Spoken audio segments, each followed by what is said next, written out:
ॐ गजाननं भूतगणादिसेवितं कपीतजम्बूफलचारुभक्षणम् उमासुतं शोकविनाशकारकं नमामि विघ्नेश्वरपादपङ्कजम्। कृष्णाय वासुदेवाय हरिये परमात्मने प्रणतक्लेशनाशाय गोविंदाय नमो नमः। ओम श्री महापुरुष देवाय नमः। ओम श्री गुरुदेवाय नमः। ओम आनंद स्वरूप भगवान की जय। ओम शांति स्वरूप भगवान की जय। हमारा चिंतन गीता अध्याय 4 श्लोक 18 पे चल रहा है। बड़ा ही महत्वपूर्ण श्लोक है। भगवान यहाँ कर्म, अकर्म और विकर्म तीनों का अर्थ बता रहे हैं। उसमें से हमें अकर्म के बारे में ज्यादा समझना है, क्योंकि यही अकर्म शब्द बार बार गीता के श्लोकों में आएगा। आध्यात्मिक परिभाषा में अकर्म का अर्थ है कि बाहर की इंद्रियों से नियत कर्म हो रहे हैं, फिर भी आंतरिक मन में न कर्म फल की अभिलाषा है, न कर्ता भाव है और न ही अहंकार है, और न ही कर्म के फल के साथ कोई अटैचमेंट है। इसलिए आगे चलकर न कोई राग द्वेष है, न आसक्ति निर्माण होने की संभावना है। केवल समष्टि के कल्याण की खातिर जो कर्म हो रहे हैं उसे अकर्म कहते हैं। महापुरुष कर्मयोगी 24 घंटे एक्टिव दिखेंगे, कुछ न कुछ करते ही रहेंगे वो लोक कल्याण के लिए, लेकिन उनका भाव कैसा हो जाता है? करते हो तुम कन्हैया, बस नाम हो रहा है। इतनी सहजता से हो रहे हैं उनके कर्म, वो अकर्म है। अकर्म का अर्थ आंतरिक मौन है, आंतरिक स्थिरता है, आंतरिक शांति है। तो जो इस स्थिति में पहुंचता है, भगवान श्री कृष्ण कहते हैं मनुष्येषु सह बुद्धिमानः, मनुष्यों में वही बुद्धिमान है। इसीलिए तो बुद्धिमता है कि सब होता रहे और भीतर शांति रहे। शरीर शांत पड़ा रहे लेकिन अंदर उत्पात मचे हुए हैं, उसका तो हम सबको अनुभव है। सबके साथ ऐसा ही हो रहा है। इसमें तो कोई बुद्धिमत्ता है ही नहीं। बाहर से कोई देखेगा तो उसको यही लगेगा कि देखो कितना शांत बैठा हुआ है, झूले पर झूल रहा है आंगन में। उसको क्या पता इसके अंदर कितनी अशांति, कितने उत्पात मचे हुए हैं। उससे तो अच्छा है शरीर से कर्म होता रहे लेकिन भीतर शांति बनी रहे। बस इसको याद रखना कि कर्म की नींव में 4 बातें होती है: संकल्प, साधना, पुरुषार्थ और परिणाम। इन चारों का समन्वय मिलकर होता है कर्म। शुरुआत होती है संकल्प से। साधना, साधना किसे कहते हैं? साधना मात्र आंख बंद करके बैठे रहना, वो ही साधना नहीं है। आपने संकल्प किया, उसको सिद्ध करने के लिए जो रिसोर्सेज इकट्ठे करने पड़ते हैं, उसके बारे में जानकारी लेना, उसकी पूरी तरह से तैयारी करना, ये सब साधना है। पुरुषार्थ को सिद्ध करने का प्रयत्न करना सब साधना है। फिर आता है पुरुषार्थ और परिणाम यानी फल। ये पूरे मिलकर के हुए कर्म।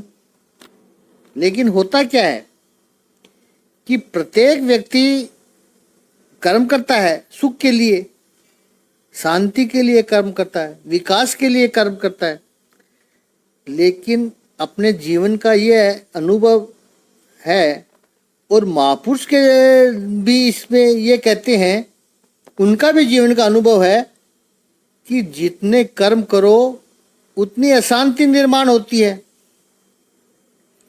उतने ही दुख निर्माण होते हैं, उतने ही झंझट निर्माण होते हैं। तो इसका अर्थ है हम कहीं पर चूक कर रहे हैं। कर्मों के झंझट से यदि मुक्त होना हो तो कर्म में अकर्म देखने का जो शास्त्र है वो आना चाहिए। यहां तक हमने कल चिंतन किया था। एक कहानी से इस बात को समझते हैं। बहुत मशहूर कहानी है, प्रसिद्ध कहानी है, आपने भी सुनी होगी। उस वक्त इस कहानी का अर्थ नहीं मालूम था, लेकिन गीता में यह श्लोक आया, कर्मणि अकर्मण यह पश्येत, तब उस घटना का अर्थ पता चला। नहीं तो उस समय कोई चमत्कार ही लगता था। कहानी ये थी कि दुर्वासा मुनि यमुना नदी के उस पार बैठे हैं और भोजन मांगा है गोपियों से। गोपियों ने सोचा कि दुर्वासा जी इतने महान ऋषि तपस्वी ब्राह्मण को भोजन कराएं तो पुण्य तो बहुत होगा। गोपियों ने भोजन की सारी व्यवस्था की और सामान लेकर, खाने का सामान बनाकर जो लेकर चले हैं वो गोपियां सारी, तो जमुना जी में इतना तेज प्रवाह आ गया कि दुर्वासा मुनि तक पहुंचना असंभव है हो गया उनके लिए। कैसे जाएंगे? भगवान श्री कृष्ण वहां गैया चरा रहे थे। तो गोपियों ने कहा, कान्हा ये ऐसा हो रहा है, उधर दुर्वासा जी ने भोजन की अपेक्षा लगा रखी है और हमने स्वादिष्ट भोजन बना करके लाए हैं, लेकिन यमुना का प्रवाह बहुत तेज है, कैसे जाए हम ऋषि जी के पास? तो वहां भागवत में ऐसा कहा गया है कि कन्हैया गोपियों से कहता है कि आप जमुना जी को कहो कि अगर कान्हा ने आज तक कभी चोरी न की हो तो जमुना मैया हमें मार्ग दे दो। और दूसरा ऐसा भी आता है कि भगवान ने गोपियों से कहा कि जमुना को कहो कि भगवान श्री कृष्ण यदि ब्रह्मचारी होता है ब्रह्मचारी है तो हे जमुना मैया हमें रास्ता दे दो। उन्होंने वैसा ही जमुना मैया को कहा और जमुना ने मार्ग दे दिया। वहां जाकर गोपियों ने दुर्वासा मुनि को भोजन करवाया। दुर्वासा मुनि तृप्त हो गए, अलग अलग विविध प्रकार का स्वादिष्ट भोजन किया और गोपियां उनको भोजन करा के चली है। लेकिन कैसे जाएं? जमुना का प्रवाह इतना है, आ तो गए हैं, अब जाएं कैसे? तो गोपियों ने जाकर दुर्वासा मुनि से पूछा कि ऋषिवर इस जमुना को हम कैसे पार करें?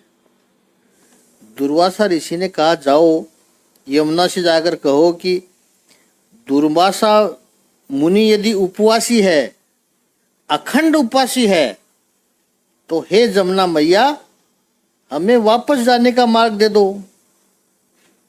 गोपियों ने सोचा, हमने इतना खाना परोसा स्वामी जी को, इतना स्वादिष्ट भोजन सारा चट कर गए और यहाँ अखंड उपवासी की बात कर रहे हैं। लेकिन मजबूरी थी, उन्होंने वैसे ही कहा जमुना जी के को जाके, और जमुना जी ने मार्ग दे दिया। आपने सुना होगा यह दृष्टांत, इसमें कोई चमत्कार नहीं है, इसमें वेदांत का ये और भगवत गीता का सिद्धांत समझना है। कर्मणि अकर्मण ये पश्चेत। पूरे गांव के माखन की चोरी करे कन्हैया, फिर भी वो चोर नहीं है, क्योंकि उसमें उसका कर्ता भाव नहीं है, उसमें उसका स्वार्थ नहीं होता है। तो जिसे हम क्रिमिनल एक्ट कहते हैं, एक गुनाह प्रवृत्ति कहते हैं, चोरी, वो भगवान श्री कृष्ण नहीं कर रहे हैं। तब यमुना मार्ग देती है, कर्मणि अकर्मण ये पश्चेत। दूसरा, अकर्मणि कर्म ये पश्चेत। इतने स्वादिष्ट भोजन पाने के बाद भी दुर्वासा ऋषि अखंड उपवासी है, क्योंकि इंद्रिय तृप्ति के लिए, इंद्रियों को टिटिलेट करने के लिए, इंद्रियों को सहलाने के लिए, या जैसे डोंगरे जी महाराज अक्सर कहते थे कि इस लुल्ली, यानी जीभ को वो लुल्ली बोलते थे, लुल्ली को लाड लड़ाने के लिए दुर्वासा जी ने भोजन नहीं किया। कर्मणि अकर्म, इसके लिए किया। इस श्लोक का यदि समापन करें और किसी कंक्लूजन में यहाँ कहें तो दो बातों का हमें अभ्यास करना है। कर्म योग का अगर अभ्यास करना है तो दो बातों का अभ्यास करना होगा। एक है फलाकांक्षा रहितता। कर्म दो प्रकार के होते हैं, आप सब जानते हैं, सकाम कर्म और निष्काम कर्म। सकाम कर्म उसको कहते हैं कि जिस कर्म में कुछ अभिलाषा है, कुछ मिले उसको करने से, ऐसी इच्छा रहती है, तो फलाकांक्षा रहितता का अभ्यास करना है। एक साथ नहीं हो जाएगा, रातों रात कुछ नहीं होगा, कुछ निर्णय करना पड़ेगा कि इतने कर्म मैं करता हूं जिसमें मुझे फल की अभिलाषा नहीं है, फिर उन कर्मों को बढ़ाते जाना है। या कुछ व्यक्तियों को तय कर सकते हो आप कि इतने व्यक्तियों के साथ मैं जो भी कर्म करूं, उन कर्मों में मुझे फल की कोई अभिलाषा नहीं है, बस उनके लिए मैं क्या कर सकता हूं वो ही विचार मन में रहेगा। उनके पास से मुझे क्या मिलता है या क्या मिलने वाला है उसकी गिनती कभी नहीं करूंगा। या फिर समय तय कर सकते हो कि सुबह 7 से 10, अगर 7 से 10 बजे तक, 7 बजे आप उठ जाओ तब की बात है। नहीं तो कोई भी व्यक्ति कह देगा सुबह 3 बजे से 5 बजे तक जो भी कार्य करूंगा वो फल रहितता से करूंगा, और उठता है 6 बजे। तो समय भी तय कर सकते हो कि इस समय से इस समय जो भी कुछ करूंगा वो कर्म रहितता से करूंगा, इस व्यक्तियों के साथ करूंगा। धीरे धीरे फिर उसको बढ़ाते जाओ। महापुरुषों ने अपनी शैली हमें बता रहे हैं। उन्होंने इस पद्धति से कर्म फल रहितता का अभ्यास किया। सकाम कर्म के बारे में फलाकांक्षता रहितता और निष्काम कर्म जब आते हैं तो याद रखना है, फलाकांक्षा आने के बाद भी एक बंधन बना रहता है। कौन सा बंधन बना रहता है? अहंकार का। फल अपेक्षा जब आप छोड़ देते हैं, अहंकार कब हावी हो जाएगा पता भी नहीं चलता है। हम काम इतना करते हैं लेकिन कोई अपेक्षा नहीं रखते हैं। ये अपेक्षा नहीं रखते, उसका अहंकार ही इतना बड़ा हो जाता है कि वो पत्थर के समान बंधन बन जाता है। दूसरा जो अभ्यास करना है, निष्काम कर्म भी हो तो अहंकार रहिता हो। स्वार्थ के लिए कर्म करने वाला व्यक्ति, फल की अभिलाषा रखता है और परमार्थ के लिए काम करने वाला, उपकार के लिए काम करने वाला व्यक्ति अपने अहंकार को पुष्ट करता है। इन दोनों का अभ्यास यदि हो जाए, फलाकांक्षा रहितता और अहंकार रहितता, तब कर्म में अकर्म और अकर्म में कर्म स्पष्ट दिखाई पड़ता है। भगवान कहते हैं वही व्यक्ति मनुष्यों में बुद्धिमान है, योगी है और कृत्य कृत्य है। अब 19वां श्लोक लेते हैं। चौथे अध्याय का 19वें श्लोक का शाब्दिक अर्थ है कि जिस व्यक्ति का प्रत्येक प्रयास, प्रत्येक कर्म इंद्रिय तृप्ति की कामना से रहित होता है, उसे पूर्ण ज्ञानी समझा जाता है। उसे ही साधु पुरुष कहते हैं, जिसने पूर्ण ज्ञान की अग्नि से कर्म फलों को भस्मसात कर दिया है, भस्माभूत कर दिया है। यस्य सर्वे समारंभाः काम संकल्प वर्जिताः, जिसके सारे समारंभ है, हिंदी भाषा में समारंभ का अर्थ किया है कार्यक्रम। भोजन समारंभ में जाना है, विवाह समारंभ में जाना है, ऐसा ही समझते हैं। लेकिन संस्कृत में समारंभ का अर्थ होता है जिसका आरंभ किया जाए। समारंभ का सीधा साधा अर्थ है कर्म, क्योंकि कर्म को आरंभ करना पड़ता है। तो यहाँ भगवान श्री कृष्ण कहते हैं कि जिसके सारे कर्म कामना और संकल्प रहित है और ज्ञानायग्नि दग्ध कर्माणम, ज्ञान रूपी अग्नि से उसके सारे कर्म जल गए हैं, ऐसे व्यक्ति को, उस व्यक्ति को बुद्धा पंडितम आहुहि, ज्ञानी लोग पंडित कहते हैं। इस श्लोक को समझना है। कर्म का त्याग किए बिना कर्म के बंधन से मुक्त रहने का उपाय जो है, इस श्लोक में भगवान कहते हैं वो क्या है? वो ज्ञान है। कर्म के बंधन से मुक्त रहना है तो लोगों को लगता है कि कर्म करो ही मत। कर्म करोगे तो बंधन आएगा ना, कर्म करो ही मत। लेकिन भगवान श्री कृष्ण कहते हैं ये तो हो ही नहीं सकता है। कर्म न करने में भी नुकसान है। आपकी शक्तियां वैसी की वैसी रह जाएगी। तो आपकी शक्तियों का उपयोग करना है, आपकी समझदारी का उपयोग करना है, सदुपयोग करना है, सदकर्म करने हैं और उन कर्मों के बंधन से मुक्त रहना है। उसका एकमात्र उपाय है ज्ञान।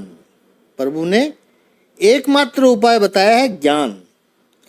ज्ञानी व्यक्ति, और यहाँ पर जो भगवान कहते हैं बुद्धा पंडितम आहुहि, यानी जिसको ज्ञानी लोग पंडित कहते हैं, वैसा व्यक्ति शरीर से सभी प्रकार के कर्म करता रहता है, लेकिन भीतर से बिल्कुल मुक्त रहता है। वो पंडित है। बंधन केवल अज्ञान की वजह से होता है। पंडित कौन है? हमने पंडित शब्द को इतना महत्वहीन कर दिया, डिग्रेड कर दिया, इतना सब पंडित शब्दों को सस्ता बना दिया कि लोग पान वाले के पास जाकर कहते हैं, पंडित जी चूना थोड़ा ज़्यादा लगाना। क्या पंडित का काम चूना लगाने का है? पंडित वो नहीं है। पंडाहा यानी ब्रह्म विद्या। ब्रह्म विद्या जिनके पास है वो पंडित है। जिसे ज्ञान का सीधा साक्षात्कार है, सत्य के साथ जिसका सीधा संबंध है, वो स्पष्ट वक्ता है। आपके गुण होंगे वो भी स्पष्ट बताएगा, आपकी मर्यादा होगी उसको भी स्पष्ट बताएगा। वो पंडित है। आदि गुरु शंकराचार्य जी ने अपने भाष्य में लिखते हैं, जिसे सभी जगह ब्रह्म के दर्शन करने वाली अखंड स्वरूप वृत्ति प्राप्त हुई है, या हम सब ब्रह्म है, ऐसी बुद्धि जिसको प्राप्त हुई है, वो पंडित है। कैसे हैं ये लोग? इनके क्या लक्षण है? सारे जो कर्म शुरू करता है उनमें न कोई कामना होती है, न कोई संकल्प होता है। काम किसे कहते हैं? क्रिया के प्रति कारण है, वो है काम। क्रिया शुरू क्यों हुई? कोई इंटेंस इच्छा है, कोई तीव्र इच्छा है, इसलिए क्रिया शुरू हुई। तो क्रिया का कारण है काम, और काम का कारण है संकल्प। पंडित इन दोनों से रहित है। वो हमेशा समझता है कि पूरा जीवन जो है वो परमात्मा ने जो तय किया है तदनुसार होता है। अस्तित्व की एक विराट योजना है, तदनुसार मेरा जीवन चल रहा है। जीवन में सुख आते हैं तब भी वही लगता है उसको, काम संकल्प वर्जिता। और जीवन में दुख भी आते हैं तो भी उसको वही लगता है, काम संकल्प वर्जिता। हमारा सोचना क्या होता है कि सुख बिना काम के, बिना संकल्प के आएगा ही नहीं, ऐसा हम मान के चलते हैं। क्योंकि सुख के लिए तो संकल्प करके चलना पड़ता है। बात भी सही है। नई महंगी वाली गाड़ी लानी है आपको तो पहले संकल्प तो करना पड़ता है, फिर उसके लिए प्रयत्न शुरू करना पड़ता है, मेहनत शुरू करो, तब जाकर साल 2 साल में वो महंगी वाली गाड़ी आएगी। तो यदि काम संकल्प नहीं होता तो ये सुख का साधन कैसे आता? हम क्या समझते हैं कि सुख काम और संकल्प से निर्माण होते हैं, और दुख उसके लिए तो हम कहते हैं नहीं, वो तो भगवत इच्छा। इतना आपने सुखी होने का प्रयास किया, फिर भी दुख क्यों आया? जीवन में दुख आया तो वो ईश्वर को पसंद था, क्योंकि हम ऐसा ही तो कहते हैं, भगवान की इच्छा, हमारे हाथ में कुछ है ही नहीं। यही मनुष्य का स्वभाव है।